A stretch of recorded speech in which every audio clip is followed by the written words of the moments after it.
Media practitioners have been charged to champion advocacy on ending gender-based violence against women and girls with disability. A program director, Center for the Right to Health, a non-governmental organization, Mr. Bede Ezeofule, gave the charge during a 3-day residential workshop for some journalists in Owerri.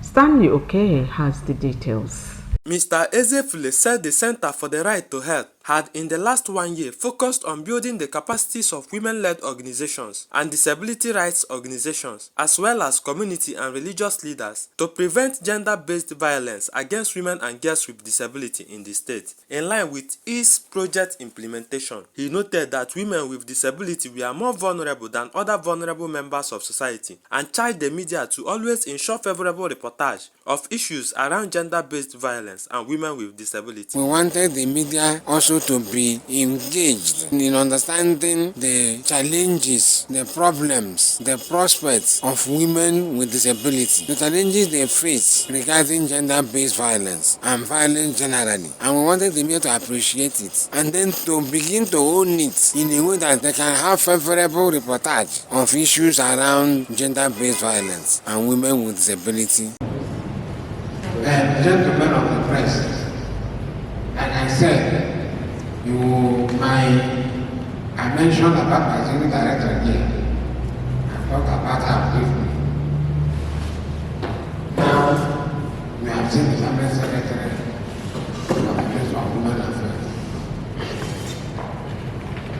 Remember that my sister said here that we are going to change the step, if possible, break it. Is that not? Yes.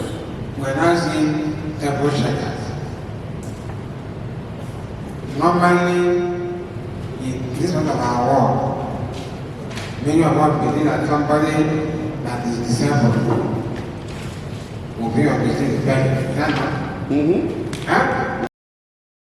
The facilitator, Mr. Tim Aniebonam, commended the participants for their dedication throughout the workshop and encouraged them to become gender-based violence and disabilities advocates. The project expects you to be champions and advocates for persons with disability, especially women and girls. And the reason is simple: they are doubly affected when issues of GBV occur, and many a time they can't find opportunity to speak out. So the project is also expected that they should anchor on you so that their voice, their pain, their situation will be heard. Some of the participants, including Mr. Everest Ezinhe, Chidera Oja, and Gloria Mukende, lauded the Center for the Right to Health for its efforts towards ensuring a safer society for women and girls with disability. It exposed me to a lot of things, especially things I didn't know about the challenges of people living with disabilities, especially girls and women. The workshop was amazing. I got to learn, relearn, and unlearn, especially when it has to do with the challenges of persons living with disability. So it was an eye-opener for me, and I really do appreciate Center for Rights to Health for organizing this workshop. The workshop was fully packed, and we got a different perspective in regards to gender-based violence now, because before now it's always been gender-based violence on women and girls, but this one is a bit different, considering the fact it was narrowed down to women and girls with disability. We want to find out what your ministry is doing to at least to encourage an NGO like this, because to us, what they are, including you, what they are doing is very germane. So what is your ministry doing to encourage an NGO like this?